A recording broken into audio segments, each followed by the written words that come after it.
শুভ সকাল আমার প্রিয় বন্ধুরা, কেমন আছো সবাই? আশা করছি যে যেখান থেকে আমার আজকের ব্লগটি দেখছো সকলে ভালো আছো, সুস্থ আছো। বড়দেরকে প্রণাম আর ছোটদেরকে অনেক অনেক ভালোবাসা দিয়ে আজকের ব্লগটি শুরু করছি। বন্ধুরা, এখন বাজে সকাল 6:30 আর এদিকে দেখো আমি উঠানটা ঝাঁট দিয়ে নিচ্ছি। এখন ঠান্ডার সময় তো সকাল সকাল ঘুম থেকে উঠতে ইচ্ছে করে না, কিন্তু তবুও আজকে ঘুম থেকে তাড়াতাড়ি উঠে গেছি। আর আগের দিন রাত্রিবেলা প্রচণ্ড বাতাস দিচ্ছিল, ওর জন্য আজ সকালে খুব ঠান্ডাও রয়েছে। মেঘের অবস্থাও খুব একটা ভালো না, জানি না রোদ দেবে কিনা। তো যাই হোক, এদিকে দেখো আমার উঠান ঝাঁট দেওয়া হয়ে গেছে। উঠান ঝাঁট দেওয়ার পর এদিকে সুমি আর মনাদেরও বাইরে বের করে খেতে দেওয়াও হয়ে গেছে। ওরা এখন খাচ্ছে, তো মা ওদেরকে খেতে দিয়েছেন। ওদের খাওয়া হয়ে গেলে তারপর ওদেরকে খুলে দেওয়া হবে।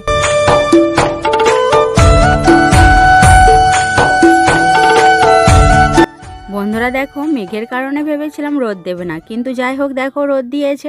তো এখন বাজে 7টা, আর 7টা বাজলেই দেখো আমাদের ঘরের মধ্যে রোদ আসে, আর ভালোও লাগে বেশ এই ঠান্ডার মধ্যে ঘরের মধ্যে রোদ এলে। তো চলো এখন ঘরটাকে ঝাঁট দিয়ে নিলাম, এরপর ঘরটাকে মুছে নেব।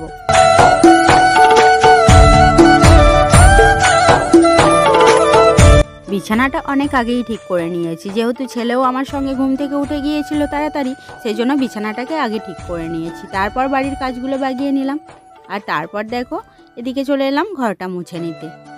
এদিকে ঘরটা মুছে নিয়ে তারপর চা খেয়ে ছেলেকে পড়াতে বসাবো, যেহেতু ছেলের এখন স্কুল শুরু হয়ে গেছে সেই জন্য। আর রান্না এখন মায়ে বসান, যেহেতু আমি কেউ পড়াতে বসাই, পড়াতে বসানোর পরই আবার স্কুলের জন্য বেরিয়ে যায়। তারপর যেটুকু রান্না বাকি থাকে আমি এসে করি স্কুলে ওকে দিয়ে আসার পর। তো যাই হোক দেখো এদিকে আমার ঘরটাও মোছা হয়ে গেছে।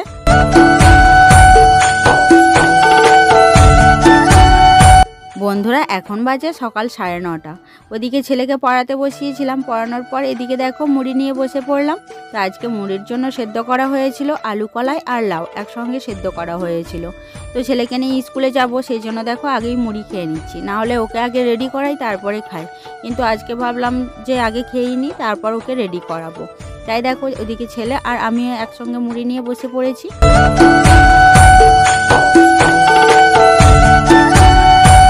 সকালে ওর সঙ্গে আমিও খেয়ে নিই, তার কারণ আমি যেহেতু ওকে নিয়ে স্কুলে যাই, তারপর ওদের ক্লাস শুরু হয়, তারপর বাড়ি আসি, অনেকটা দেরিও হয়ে যায়, সেই জন্য ওর সঙ্গে খেয়ে নিই। খেয়ে তারপর ওকে নিয়ে রেডি করিয়ে স্কুলে চলে যাই। ছেলে জানো তো মুড়ি খেতে অতটা ভালোবাসে না, যেহেতু ভাত খাই সকাল টাইমে, সেই জন্য ও মুড়ি পছন্দ করে না। কিন্তু আজকে যেহেতু কলাই আলু সেদ্ধ করা হয়েছিল একসঙ্গে, তো ওর জন্য ও বললো মা আমিও মুড়ি খাবো, সেই জন্য ও খাচ্ছিল। তো যাই হোক দেখো এদিকে মুড়ি খাবার পর চলে এলাম কলতলায়। কলতলায় এসে বাসনগুলো ধুয়ে নিয়ে তারপর ওকে স্নান করিয়ে দেবো। আর স্নান করার জন্য এখন তো জল গরম করতে হয়, না হলেও স্নান করতে পারে না ঠান্ডা, সেই জন্য জল গরম করে নিয়েছি। ছেলেকে স্নান করানো হয়ে গেছে, এখন দেখো রেডি করিয়ে দিচ্ছি। আর মা ওদিকে রান্না বসিয়েছেন, যেহেতু মুড়ি খাওয়ার জন্য তো আলু, কলাই তার সঙ্গে লাউ সেদ্ধ করা হয়েছিল, সেই জন্য দেরিতেই রান্না বসানো হয়েছে। তো মা ওদিকে রান্না করবেন, আমি এদিকে ছেলেকে নিয়ে স্কুলে যাব। তো স্কুল থেকে আসার পর যেটুকু রান্না বাকি থাকবে তারপর সেইটুকু রান্না আমি করে নেব। এদিকে ছেলেকে রেডি করিয়ে তারপর আমি রেডি হয়ে নেব, তারপর স্কুলের জন্য বেরিয়ে যাব। আর স্কুলে ওদের ক্লাস শুরু না হলে আসতে পারি না, যেহেতু ছেলে বলে থাকতে, না হলে ওর মনটা খারাপ করে, সেই জন্য একটু থাকি, তারপর ওদের ক্লাস শুরু হয়, তারপর চলে আসি। ওকে দেখো এই জায়গাটা করেই রেডি করিয়ে দিচ্ছি, আর তার সঙ্গে স্কুলের ড্রেস নিয়েও চলে এসেছি, একেবারে এইখানেই পরিয়ে দিচ্ছি। তার কারণ দেখো রোদ রয়েছে, আর রোদের মধ্যে তো ভালো লাগে। তার সঙ্গে ওকে স্নান করিয়েছিলাম, প্রচণ্ড কাঁপছিল, ওর জন্য এই জায়গাটা করেই ওকে স্কুল ড্রেসটা পরিয়ে দিচ্ছি। তো যাই হোক চলো ওকে দেখো রেডি করিয়ে দিয়েছি, এখন শুধু আমি রেডি হতে বাকি আছি। তো আমি রেডি হয়ে গেলেই তারপর স্কুলের জন্য বেরিয়ে যাব। বন্ধুরা এখন বাজে 11:30। ছেলেকে স্কুলে দিয়ে আসার পর বাড়িতে এসে দেখি এখনও রান্না বাকি আছে, সেজন্য দেখো আমি বসে গেলাম রান্না করতে। তো ওদিকে প্রায় রান্না হয়েই গেছে, তো টমেটো চাটনিটা বাকি ছিল, ওই জন্য মাকে বললাম ঠিক আছে আমি রান্নাটা করে নিই। রান্না তো সব প্রায় হয়েই গেছে, রান্না বিশেষ কিছু আজকে হয়নি, শুধু পালং শাকের তরকারি হয়েছে একটা, তার সঙ্গে টমেটো চাটনি। তো আজকের রান্না এই দুটোই, তো এটা বাকি ছিল, ওর জন্য মাকে বললাম ঠিক আছে তাহলে আমি করে নিই। শীতকালে এইভাবে টমেটো চাটনি রান্না হলে আর কোনো রান্নার প্রয়োজন হয় না ছেলের আর আমার কাছে। ছেলেও খুব ভালোবাসে, আমিও খুব ভালোবাসি। তো দেখো দুটো কাঁচা লঙ্কা চিড়ে দিয়ে দিয়েছিলাম, যেহেতু ছেলে অতটা ঝাল পছন্দ করে না, আর চিনি তো দিয়েইছি। মিষ্টি না দিলে তো ও খেতেই পারবো না, অনেক টক হয়ে যাবে, সেই জন্য অল্প করে চিনি দিয়ে দিয়েছি। আর দেখো দেখতেও বেশ ভালো লাগছে। আর এই টমেটো চাটনিটা সত্যিই খুব ভালো লাগে, ছেলেও খুব ভালোবাসে, আমিও খুব ভালোবাসি। যাই হোক দেখো এদিকে আমার টমেটো চাটনি হয়ে গেছে, চলো এখন নামিয়ে নেব। বন্ধুরা দেখো এদিকে তো রান্না বান্না হয়ে গেছে। তো মা তো আগেই করেছেন, পালং শাক রান্না করেছেন সব রকম সবজি দিয়ে। এদিকে পালং শাক হয়েছে আর তার সঙ্গে হয়েছে টমেটোর চাটনি।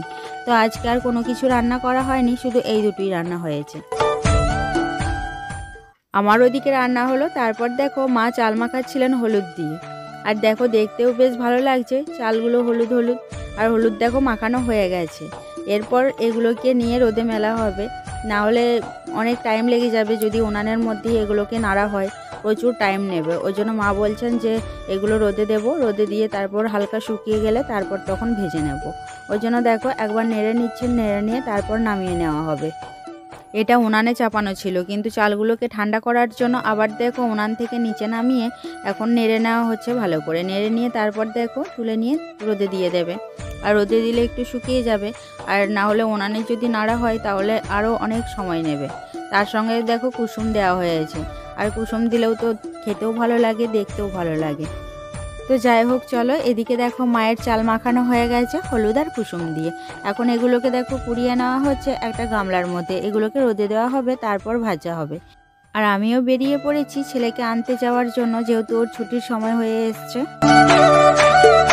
বন্ধুরা এখন বাজে দুপুর 2টো। ছেলেকে স্কুল থেকে আনার পর ওর যে স্কুল ড্রেসগুলো ছিল ওগুলো কেচে নিলাম, কেচে নিয়ে তারপর উঠানটা ঝাঁট দিয়ে নিলাম। আর জানো তো উঠানটা সকালেই ঝাঁট দেওয়া হয়েছিল, আর ঝাঁট দেওয়া হয়নি, সেই জন্য একবার ঝাঁট দিয়ে নিলাম। আর সারাদিন তো বাতাস দিচ্ছে, অনেক নোংরা পড়ছে, ওর জন্য উঠানটাকে ঝাঁট দিয়ে নিলাম। যেহেতু উঠানে খেতে বসবো সেই জন্য ভালো করে উঠানটাকে ঝাঁট দিয়ে তারপর খাবার নিয়ে বসলাম। আর মা দেখো আমাকে খাবার বাড়তে বলে উনি বাইরের দিকে গেছেন, তো এখনও আসছেন না। মা আমাকে বলে গেলেন তুই ভাত বাড়, আমি আসছি। আর দেখো মাও এখনও আসেননি। আর ছেলেরও এদিকে খিদে পেয়েছে, যেহেতু ও সকালে মুড়ি খেয়ে গিয়েছিল, আর টিফিনের জন্য ওকে 1 প্যাকেট বিস্কুট দিয়েছিলাম, কিন্তু ওদের তো এখনও টিফিন শুরু হয়নি। কখনো বিস্কুট বা কখনো চকলেট দেওয়া হয়, ওটাই ক্লাসের মধ্যে খায়।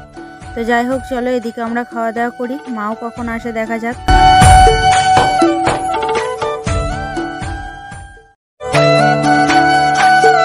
দুপুরে খাওয়া দাওয়া করার পর একটু বসেছিলাম, তারপর দেখলাম 4টে বেজে গেছে।